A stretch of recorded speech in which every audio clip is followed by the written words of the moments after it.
I hit so many plays last night. I should probably buy a lottery ticket. Maybe I do some more competition, more games. And in fact, you want to play rock, paper, scissors? Loser takes a shot after each round? Let's do it. Rock, paper, scissors.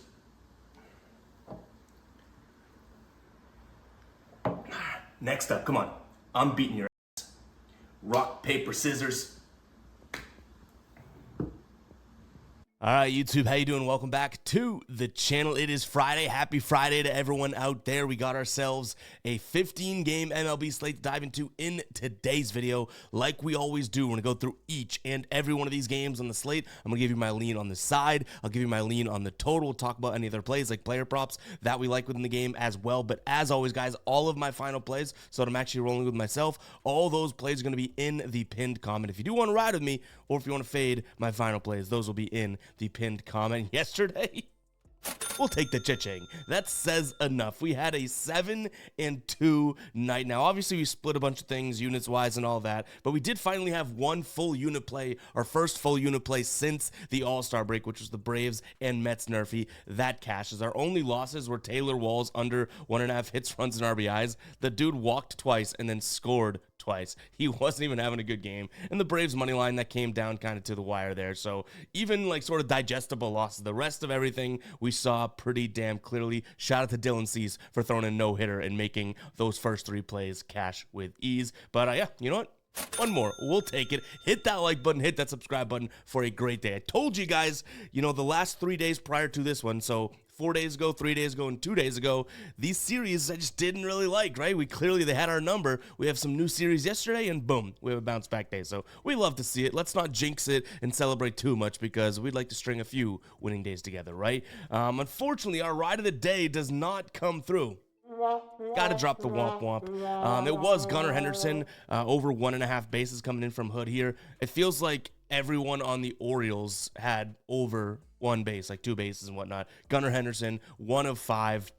145 with 1 base. So unfortunately that one does not come through, but I liked it clearly with all the likes on that play. Everyone in the comments liked that as well, but unfortunately it does not come through, guys. If you don't know what the ride of the day is, it's simple. All you gotta do is use that hashtag ride of the day in the comments. Give me your favorite play out there, and then whichever comment gets the most likes, so make sure you guys are going down and liking the ride of the day comments. Whichever one gets the most likes, we will ride with, and you will get a shout out in the next video, win or loss. And if you win, we continue to ride with your plays, but if you lose, like Hood had to face here, you got to face the womp womp. Let's go ahead and dive into today's slate. Like I said, hit that like button, hit that subscribe button. Let's rock. We got Detroit taking on Minnesota in game number 1 here. On the mound for Detroit is going to be Keider Montero going up against Pablo Lopez. I know I said in my last video too when Pablo Lopez was pitching, a lot of people started to doubt Pablo Lopez. I never really got off the train, and it looks like he's been back. He only has one kind of rough start out of his last 5, and it was against Houston. Obviously a good lineup there, but even with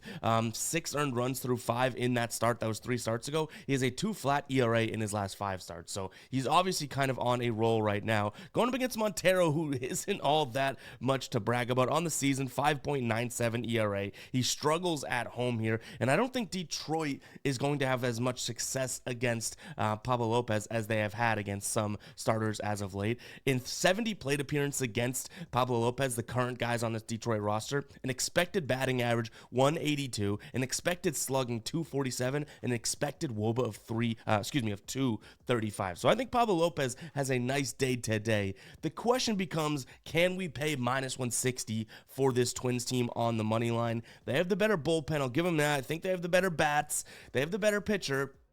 A lot of arguments to be made for yes, but maybe this is something that we say, okay, let's just go Lopez versus Montero. Let's go first 5 run line. We've been having a lot of success with that, right? And in terms of odds we can get for that, they're a lot better than -160 for the full game. So first 5 innings, -0.5 for the Twins is going to be -130 on ESPN. So that's a little bit more, I would say, you know, digestible than paying -160. But keep an eye on the pinned comment to see what we end up rolling with. In terms of the total, I want to take a peek at Tigers team total under, but now am I putting too many of my eggs or all of my eggs in Pablo Lopez's basket? Like, is he going to have this continued success?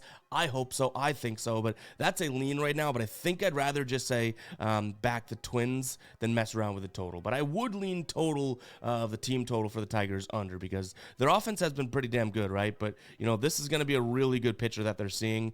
They've seen some decent pitchers as of late. Williams, Bibee, Curry, Carrasco, Gosman, Kikichi, Bassett, Rebelski, and Paxton in their last 9. None of those guys are Pablo Lopez. So, though their offense has been cooking, I don't think they cook against Lopez.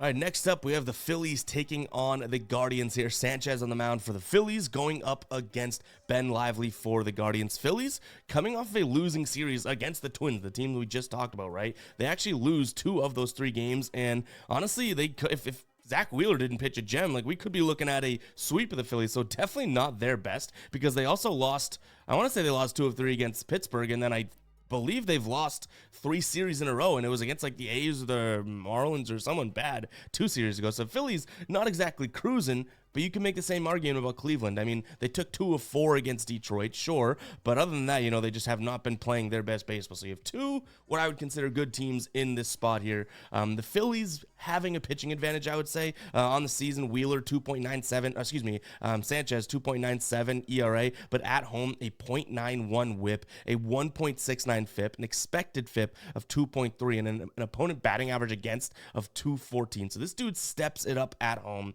They do have the worst bullpen out of the 2 bunches here, so I would say that definitely a starting pitching advantage. I don't know if they have a true pitching advantage, but overall I think that this could be a spot for Sanchez to pitch pretty well. But Lively, on the other hand, I'm not all that down on, though he hasn't been all that great on the road, whether it's recently or just in general here on the season. These Phillies bats are not something that I'm shaking in my boots against, so I do think that this could be a low-ish scoring game. I wish we could have snagged this at 8.5. But I don't mind taking a peek at under 8 here as my main play. And then if you ask me which team's going to win and all that, I would probably end up trusting Sanchez a little bit more than Ben Lively, because I think he's a better pitcher, and he's a left-hander, which Cleveland kind of middle of the pack to bottom of the pack in terms of batting against lefties this season. So I'd lean towards the Phillies, but minus 170 is a little bit out of our price range. So this would probably be similar to what we just looked at, right? Minus 0.5 in the first 5, so first 5 run line if we had to pick a side there. And then in terms of a player prop, let's jump it over to the Outlier screen. If you guys are not using Outlier, you're probably costing yourself so much money throughout the MLB, NFL, NBA, NHL seasons, because this is the best player app research tool, player prop research tool app / desktop website out there. Right now, I like JT Realmuto under 1.5 bases. Minus 145 on DK and Caesars is minus 148 actually, but minus 145 on DK, kind of pricey, but here we have him hitting this in 9 of his last 10. On the season, he's hit the under in 61% of games. At home, 68% of games. Against a right-handed pitcher at home, 67. So I do like this spot, and if you come down here, you can see against righty pitchers, right? He's batting 259 in the season, but against righties, he's batting 238. His batting average of balls in play drop, his ISO drops, and his extra base hit drops as well. So we like to see that. And then you're going to get a fastball. This is what I love about Outlier, by the way. We're now digging into the pitcher and kind of, relaying it into how it relates to our batter. So you see Ben Lively's pitch arsenal, 31.5% fastball, 30.2% sinker, slider 23.5. So on the season, we have him with a 26% K rate and 315 WOBA, right? Decent. Fastball, that WOBA drops. Only a couple points, but still drops. The sinker, he hits better, but then the slider, his WOBA drops as well. So 2 of the top 3 pitches he's going to see, he does struggle against compared to his average. So I like JT Realmuto under 1.5 bases. I don't think I'd play this under 1.5 hits, runs, and RBIs, because I could see him getting on base and coming around and scoring. But I'm hoping, at most he has 1 hit today, and it's for a single type of a thing. So yeah, I do like that player prop. So keep an eye on the pin comment, see if we roll with that. And make sure to check out Outlier. I have a link in the pinned comment. You're going to get 7 days free. I'm sure you'll see it a few more times in today's video, but this thing is so worth it. That 7 days is obviously free, right? So why aren't you using it? But the great thing is that even after the 7 days, it's $19.99 per month. What a good price point for a tool that you're getting all of this data and all of this information through. It's really, really cool. And in fact, one cool thing I'll say before we do move on here, say I like this play, right? I can go, okay, DraftKings. I can either scan it on my phone, or or I can click here and just continue in browser, and it's going to find that play and put it in the bet slip. We don't have to go around digging for it. So another cool little convenience feature there. But let's move on to the next game. Definitely go check out Outlier. Link in the pinned comment. All right, next up, we have Tampa Bay taking on Cincinnati here. Cincinnati coming off of, I guess you could consider a decent series there against the Braves. They win both games as underdogs. One of them got postponed. Tampa Bay coming off of a winning series against Toronto. They were underdogs, and I believe all 3 of those games too. Maybe at least the 2 that they won, I know for sure. So, yeah, credit to both these teams. Not exactly the best, but kind of middling teams getting the job done against what I would say is superior teams in their last series. Today on the mound for Tampa Bay is going to be Shane Bays, or Baz, who has been nothing to write home about. Going up against Nick Lodolo, who has been fantastic at home this season. And I do mean fantastic. Like, he's been pitching very well at home. Not so much, on the road. Yeah, they're on the road today, so it doesn't matter what he's done at home. He's actually been worse at home. He's been fantastic on the road this season, and he's on the road right now. The problem is that this Tampa Bay team loves hitting lefties, and Nick Lodolo is a left-handed pitcher. So all of a sudden, it brings into that sort of fact of, okay, well, we have a pitcher that's been fantastic on the road going up against a lineup that has been kind of middling, but when they face lefties, 9th best average over the last 30 days, 2nd best WRC plus, OPS 3rd, ISO 3rd, slugging 2nd. So this is a damn good lineup, and all those numbers kind of cascade through against lefties at home. So there is a certain path to get to Tampa Bay today, but I think that there's going to be some value here on Cincinnati for plus money right now over on DraftKings and MDM due to the fact that Nick Lodolo is going to throw a bunch of fastballs. Tampa Bay, it's actually one of the pitches they don't hit all that well. They hit the sinker and changeup really well. Nick Lodolo is going to throw 61% fastballs. Tampa Bay, 14th in the league in terms of runs above average there. So I'm kind of crossing my fingers and hoping that's going to be a case that helps us out. On the other side, Bays, or Baz, is going to throw 55% fastballs. Cincinnati actually 4th best in the league when it comes to hitting the fastball. So I do think that there's a path to get Cincinnati here at even money. If this moves to like minus 110 or anything around there, I probably don't like it as much because, like I said, there is a clear path you can take to riding with Tampa Bay. I just don't like Tampa Bay for minus 115. You know what I mean? Like, that's a little pricey for what I think is a 50-50 game. So give me Cincinnati here in this spot. In terms of the total, I think one of these offenses has a decent day and the other one doesn't. So it kind of makes it a tough spot to pull trigger on the over. I will lean over because even if one offense has like a mad day and scores 3 runs, the other one scores 5, we're already looking at an over cashing. So I'm going to lean towards the over. But again, I think my main play here would be if we can get a good price on Cincinnati, pulling the trigger on them on the money line because they do have the better bullpen. They have what I would say the better pitcher here. And then if Tampa Bay's offense just isn't grooving, you can make an argument Cincinnati might have the better offense. So we'll see what we end up doing with that one.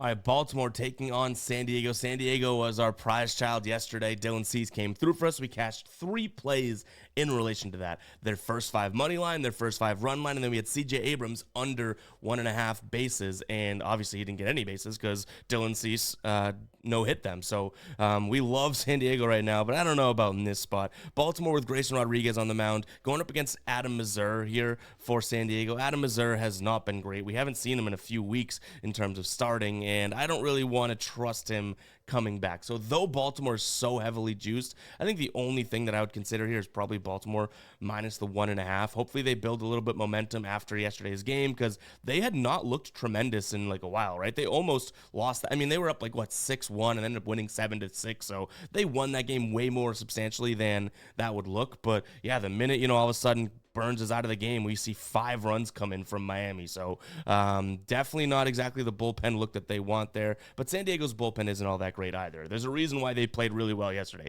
because their starter pitched the whole game. So I'll take Baltimore in this spot, probably on the run line to get some plus money. But I hate betting those run lines. I'm much more of a first 5 run line guy because I think it can control. And one, you only have to be winning by 1 run, not 2, right? And you can kind of control the game a little bit more with the starter versus starter. Unfortunately, I still don't think we have value in taking the first 5 run line here. So if we were to do that, you're looking at first 5 run line minus 0.5 for minus 145. I don't hate it, but Grayson Rodriguez, it's not like I'm sitting here saying he's like the end-all be-all of great pitchers, right? I think he's better than Adam Mazur, but it's not like Corbin Burns on the mound where we can be super, super confident. So I'd either go full game money line, a full game run line for plus money, or potentially Baltimore first 5 run line, but you won't catch me with a money line play in this one due to those odds. In terms of the total here, it's sitting at 9.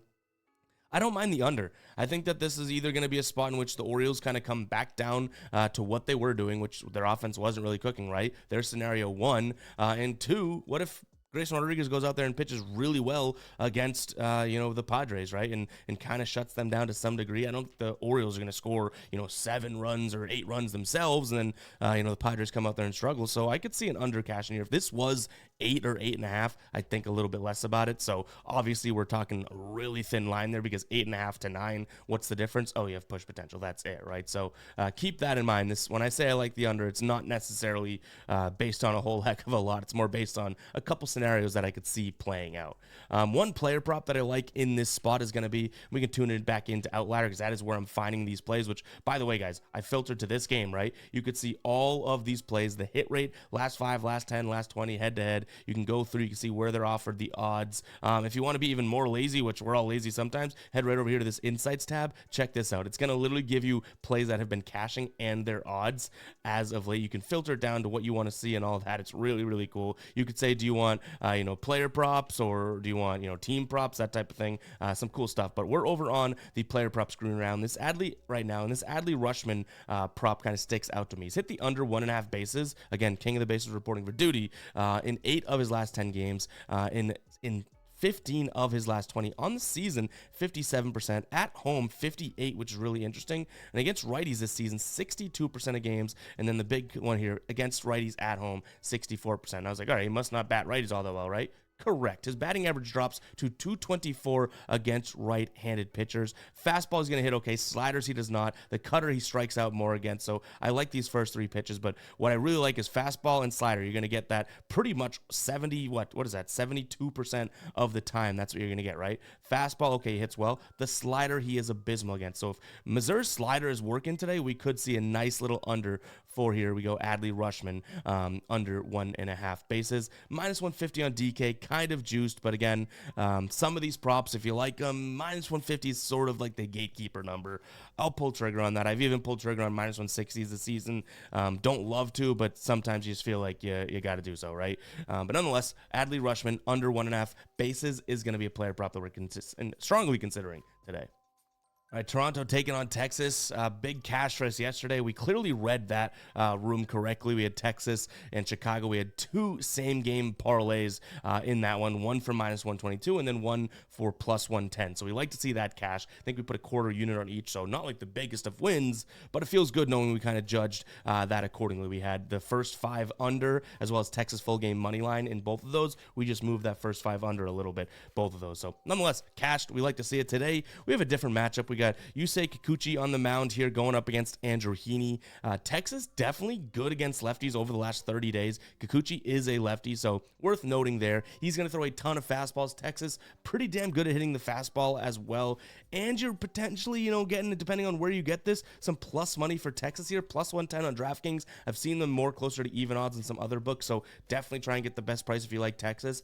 But I do like Texas. That is where I'm going to lean. They've won 5 games in a row. Maybe they're feeling it, right? That being said, they did win 4 against Chicago, so take that with a grain of salt. But overall, I do think Texas is going to be the lean today. That's where I see the value. But that's not to kind of crap on anyone liking Toronto here in this spot. I could see Kikuchi also having a decent game, but he hasn't been pitching all that well, and the team is 1-4 in his last 5 starts. So definitely nothing to write home about there. He has some decent numbers against this Texas team in the past, though. So if you are on Toronto's side, listen up here. 67 plate appearances against in his career against the current guys in his roster. A 27% K rate, pretty good. Average against of 246, expected batting average against of 234, and then an expected WOBA of 330. So not all that terrible. Andrew Heaney, on the other hand, not great. 48 plate appearances against this current Toronto Blue Jays roster. X-WOBA of 410, X-slugging 550, X-batting average of 260, and an actual batting average against of 316. So that is going to be your sort of claim to fame. If you are backing Toronto today,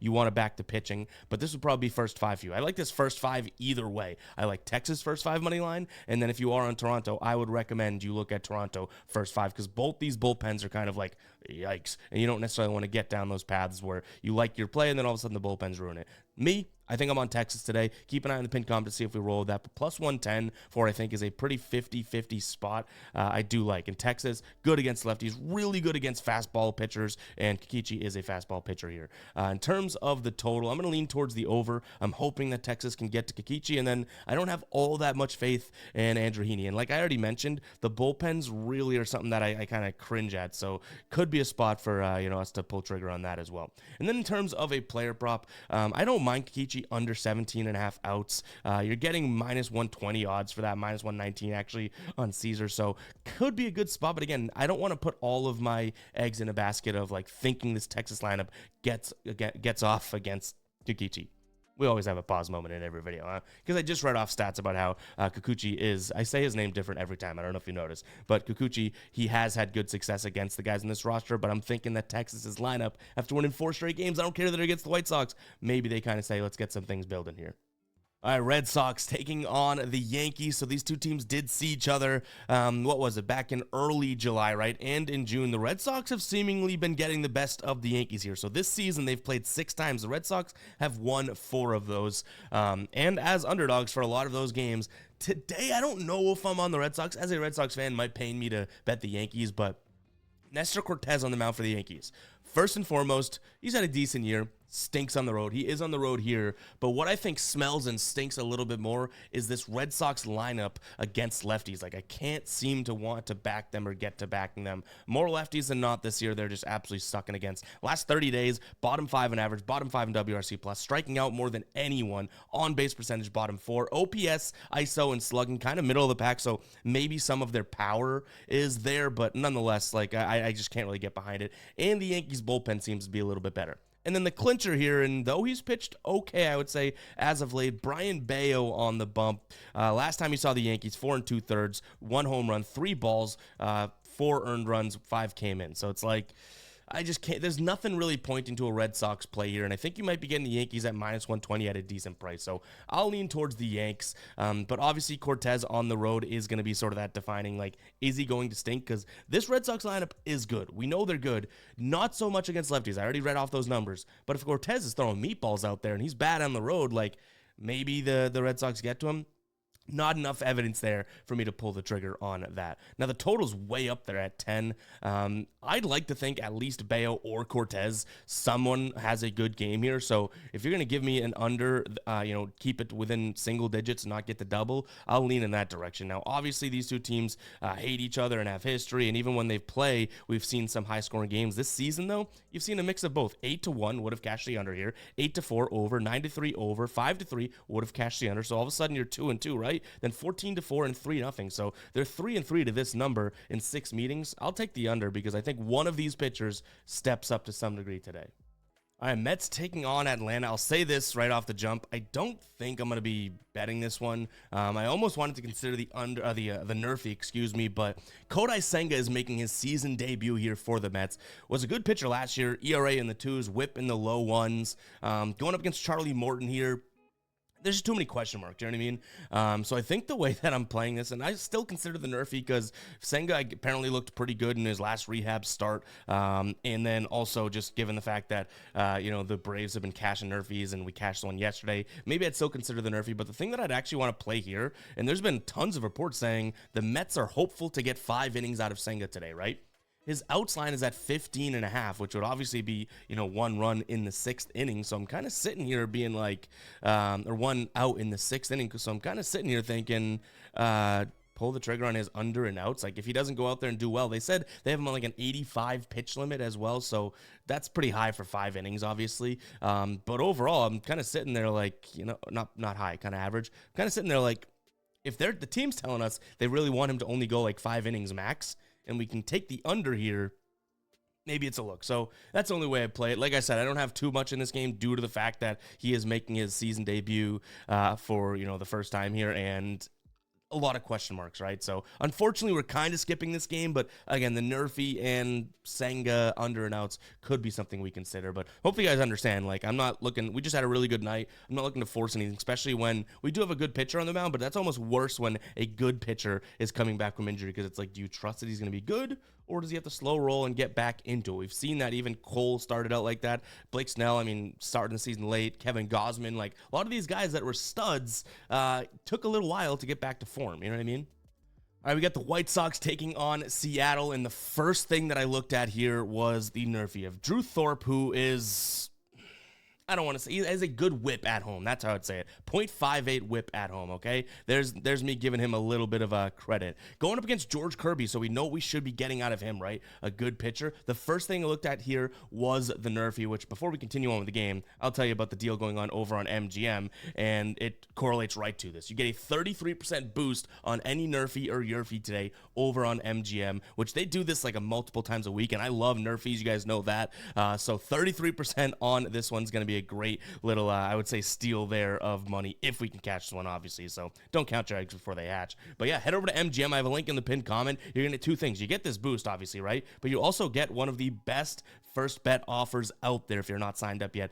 $1,500, up to $1,500 paid back in bonus bets if your first bet does not cash. So you could literally go in there and say, you know what? I'm going to bet $1,500. You know, I know that's pretty big bankroll, right? On one play. If it doesn't cash, you're going to get multiple bonus bets paid back to you so you can kind of go out there and try and obviously keep yourself afloat. So you have a little bit of a safety net. You don't have to go all in with the $1,500. Anything you do up to $1,500, if it doesn't hit, you'll get that back in bonus bets. So it's pretty damn cool. A really good offer going on right now. So take advantage of it. Link in the pinned comment. Like I tell you guys all the time, I think MGM is like the sneaky underrated one of the big sports books out there. I love this one. And you also get that 33% boost on a nerfy or yerfy. So go ahead, check it out. I would recommend this play if you want to boost it, because right now this is minus 140 over there. So if we can get this and 33% boosted, obviously we're looking at a little bit more of a nice little play. You know what I mean? But nonetheless, in this game, I also don't mind taking a peek at Seattle. They're going to be obviously heavily juiced. They have George Kirby on the mound. I get it. But maybe in some sort of a parlay. Like, I can't see the White Sox winning this one against George Kirby. So maybe it's Seattle first 5 run line like we've been doing. Minus 150, minus 158 over on Caesars right now for the money line. So maybe that's the move. Seattle hasn't been playing all that well. That's why I like the nerfy. Like, both teams can go out there and stink, because last 30 days, these two teams literally are battling against right-handed pitchers for the 30th and 29th spot in all the key offensive numbers. So that's why I like the nerfy a lot. It's going to be my main play here. It's probably going to be the only thing that we look at in this video that's like a definite final play, honestly. So keep that in mind, guys. Again, keep MGM in mind, because that's how you're going to get the most bang for your buck for a play like this. In terms of what else we're looking at in this game, like I said, I like the under, but it's probably, too low right now. I also like looking at a few guys like Luke Raley, Dylan Moore, even Kyle Raleigh, under 1.5 bases or hits, runs, and RBIs, whatever you can get for a good price tag there. Raleigh, we cashed a bunch with earlier in the year. Then he kind of got hot, but I think I'm sensing some regression from him. So definitely some unders from a batting perspective that I could see here. The problem is they're all Seattle guys. That's why you're getting the better line, because they are just the better team. But I don't think Drew Thorpe is a stud, so I'd rather look at some like Eloy Jimenez is one that I took a peek at, but don't necessarily want to, roll with that. But him against George Kirby could be a good spot. So even the more you're looking at that, maybe that's a play, but, obviously a really good batter. The problem is all the ones that I found were really good, is what I'm trying to say and rambling on here, is that they were Seattle players, and it's like, well, Drew Thorpe could easily let up and make some slip-ups, and obviously these guys cash. So Eloy Jimenez was the only White Sox that I found an under for that I could be like, George Kirby can control him, you know what I mean? So we'll see what we roll with. Keep an eye on the pinned comment. Definitely a nerfy going to be down there with the boost.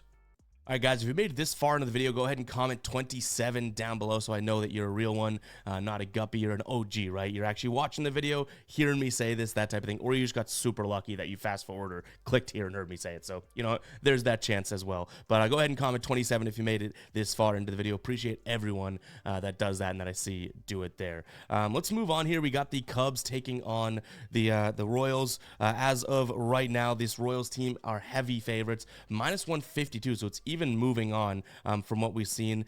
Pitching wise, that's going to be because Brady Singer has been really good at home, going up against Kyle Hendricks, who has just been bad overall. And this Royals lineup against righties really kicking into gear. Last 30 days, second in average. They don't strike out. 5th in on base, 5th in OPS, 11th in ISO, and 4th in slugging. So definitely a spot for the Royals, but I don't think I'm willing to pay that price. Obviously a huge price tag there. So I'm going to actually lean towards the Cubs. Like, I think that this is a little bit more 50-50 than people are giving it credit, and you're getting plus 138 on FanDuel right now for the Cubs, so I don't know if I have the cojones to pull the trigger on this one, right? But after what we saw from Kansas City taking 2 of 3 against Arizona, 1 of 3 against Arizona, they lost 2 of 3 against Boston, they swept White Sox, so what, right? So I think this could be more of a 50-50 play. I'll tell you right now, I don't think this makes its way into being a final play, but I really can't get to Kansas City for that price. So if you're fine paying that price, I do think that they have a lot of lanes you can go down to get to that price. But I don't think that it's worth that price. In terms of the total here, sitting at 9, I could see like a 5-4 win for either team. So I'll take the over. Maybe there's a run that stumbles in somewhere there. But overall, I don't BS you guys. This is probably not something that I'm spending hours on today trying to get a final play on. I'd lean Cubs, leave it there, just because I'm kind of leaning against the price of the Royals. All right, Milwaukee taking on Miami. Unfortunately, another spot in which I don't love. We have Freddie Peralta going up against Trevor Rogers. Enough said, right? And you have Milwaukee, which is a way better offense. So maybe this is a spot in which we could entertain Milwaukee in some sort of money line parlay to try and get them in there. So that's probably the only way that I would play this one. The -1.5 also doesn't seem like it has the value to me overall. Again, and if you guys are new, when I like to play, the run lines of -1.5s, I kind of want plus money for that -1.5. So for them to be -105 right now, it's close. It's close, but still not enough to kind of get me there. In terms of the total, I could see an argument being made for either side, because you could say Freddie Peralta goes out and shuts down Miami, right? And then the Milwaukee Bats put up a bunch of runs, so all of a sudden kind of an over comes into your mind, because what if they score a bunch? But I think you have to segment this into one of two plays. You either like Miami team total under or Milwaukee team total over. I'd lean both of those directions before I look at this total as a whole. Just due to the fact that, I think that we could have a tale of two cities today. So I'm going to lean towards both of those. Keep an eye on the pinned comment to see if we roll with that. But again, this kind of already is a spot in which it's priced out. And when you have these -225s, -250 plays, like, the books have already reacted with the runs and stuff like that. So there's not much edge you can get. All right, Houston taking on the Dodgers right now. Houston favorites at home. Dodgers you can get plus money for if you like them. We'll talk about that in just a second here. Valdez on the mound for Houston. He's definitely been better at home than on the road this season. But Gavin Stone, kind of coincidentally, has been better on the road, and he's pitching for the Dodgers today, better on the road than he has been at home. 1.1 whip, 3.14 FIP, a batting average against of 229. That's compared to the season of 250. You know what I mean? So kind of actually pretty interesting there, in all honesty. Overall, we're looking at a team in which the Dodgers obviously have a good lineup, but they don't bat lefties entirely well. They're kind of actually middle to bottom of the pack in most offensive categories. But Houston, not exactly last 30 days crushing it against righties either. So we could see some pitching on display here, which is kind of crazy to say. In terms of what we're getting at from a price point, I think that there's a lot of value here, potentially taking the Dodgers on the money line for plus 110 on DraftKings. That's probably where my head goes immediately, but that's not to say that the Astros couldn't be a play today. Valdez has decent numbers here against the Dodgers as well, in 86 plate appearances against, a batting average against of 211, a WOBA of 325, expected batting average against of 242, so not all that terrible, you know what I mean? So I could see an argument being made there, and he keeps a launch angle. He has a launch angle, average launch angle against this team right now. When I say this team, it's the guys on this team. For example, Mookie, if he's on the Dodgers, or Shohei on the Dodgers, like, it would include when on the Angels or the Red Sox or that type of thing as well, which I think is a better way of doing it. Because then him actually against that batter, average launch angle of 4%. So the Dodgers can definitely smoke some home runs and put some runs up quick. Valdez keeps the ball in play, should keep the ball in play. Like, that could be a kind of a big play here. But I like the Dodgers for plus money. Gavin Stone, I would say, isn't exactly the most trustworthy pitcher, but 3 of his last 5 starts have been pretty good. Valdez has been very good. Like I said, I'm not trying to talk anyone off the Astros if you like it, but you have 2 really good teams. I think it's going to be a very good game. One you're getting plus 110 for. Just seems like it's a spot in which I don't necessarily want to pass up. Hopefully that makes sense. In terms of the total, like I said, I think pitching could be on display here today, and I'm hoping both these guys can keep the ball in play, because big power hitters here. So I'm going to lean towards the under. As crazy as that might sound, to have the Astros and Dodgers playing, I think that's the direction I lean in. All right, we got St. Louis taking on the Nats here in this one. Sonny Gray on the mound going up against Mackenzie Gore. Mackenzie Gore actually has some decent numbers on the road. So 1.5 whip on the season, 1.21 on the road. The FIP 2.6 on the road. Batting average against of 224. So obviously some good numbers. Sonny Gray on the bump for St. Louis. So as good as you could make the argument Mackenzie Gore has been on the road, you do have Sonny Gray going up against him, who is obviously the better pitcher here in this spot. And I like the idea of targeting these two pitchers against one another. I think because Gore's been pretty good on the road, you're getting a decent price point for the St. Louis first 5 run line at -110 over on ESPN. If you want to go with their first 5 money line, like I'm not gonna hate on that play or anything like that, but you are paying -160, -165 in some cases, so a little bit priced out. But overall, that's probably the direction I'd go in. I don't mind even St. Louis full game here, but again, the price is kind of like sketchy to me there. But they should have the better offense. They should sure as hell have the better pitcher as well, unless things just go sideways on them. But overall, give me Sonny Gray against Mackenzie Gore. First 5, go get him, St. Louis there. In terms of a total, the way that I'd play this is probably take a peek at the first 5 under. I'd consider the Nerfy here because I think Sonny Gray goes out there and does his thing. And then I gave Gore a little bit of credit for pitching well on the road, right? So maybe there's a Nerfy play in here as well. But I like the first 5 under. Right now for a total right there, you can get under 4.5 for decent odds, -128 over on FanDuel. This is only a total of 7.5, you know what I mean? So you're getting more than half of that chunk for first 5 with what we'd consider probably the best both teams have to offer pitching wise. So under first 5, 4.5 could be a play. Now, am I crazy for having multiple plays on a St. Louis Washington game? Probably, because anything can happen here, but I like a decent amount. So yeah, these all have a chance of being a final play. All like 4 of those plays that I threw your way. All right, we got the Angels taking on the Oakland A's. I said it yesterday that I could get to Oakland, and I didn't. Now looking back on it, I wish I did. But overall, like we had a good day yesterday, so I'm not sitting here kicking myself for anything. They win 6-5, and honestly, it was kind of a sweaty game, anyways, right? Like it was, I want to say 5-2 for like 3 innings. So can't sit here and act like I was spot on with that one. I thought Oakland would crush them. Nonetheless, still gonna kind of endorse what I said yesterday. I don't necessarily love this series, but if anything, I'm going to trust Oakland's bats, which, worked for them yesterday and probably will work for them again today. So give me Oakland on the money line. In terms of a total in this one, I'll look at Oakland team total over. Probably going to be the same thing for the series because it's just one of my least favorite series out there. All right, Arizona taking on Pittsburgh. Arizona heavy favorites in this one here. On the mound for these two teams, going to be looking at Zach Gallen going up against Luis Ortiz. I think there's going to be a strong, advantage there for Gallen overall. I don't know if Gallen's confirmed yet, so I say that. I believe he's pitching. I haven't seen him on like every site as the listed pitcher, but nonetheless, this Arizona team coming off of winning, 2 games against Kansas City, hard-fought games as well, 7 of their last 10, but Pittsburgh, one of the hottest teams in the league right now. You can't deny it. I do think there's a strong pitching advantage here for Arizona and even offensive advantage, but, Pittsburgh for +150? I don't know if I bet it myself, but the team is winning baseball games, you know what I mean? And you could sit there and say that they've had an easy run. They really haven't. St. Louis, they win 2 of 3. They win 2 of 3 against Philadelphia.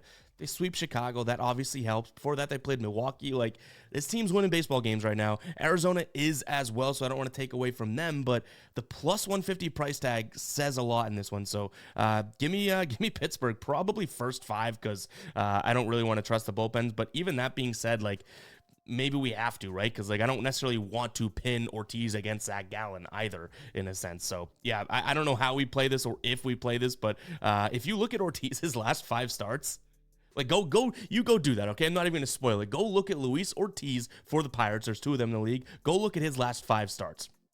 It's pretty damn crazy. Fine, I'll spoil it. Here we go. We have it up right now. His last 5 starts all right here. You see how many earned runs in his last 5?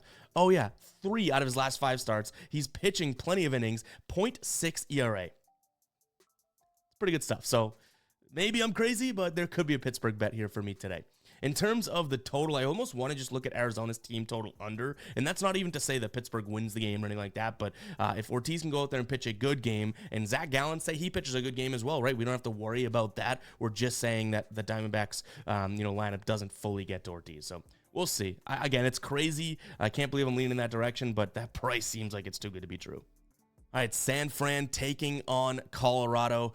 San Fran big favorites here, and I can't really deny it. Harris on the mound going up against Freeland. Freeland might as well be called Free Home Runland because the dude just isn't great. And a lot of these Colorado guys aren't that great. Their numbers get skewed because they play in Colorado. I get that, but Freeland's actually been worse on the road. So give me San Francisco money line, something like that.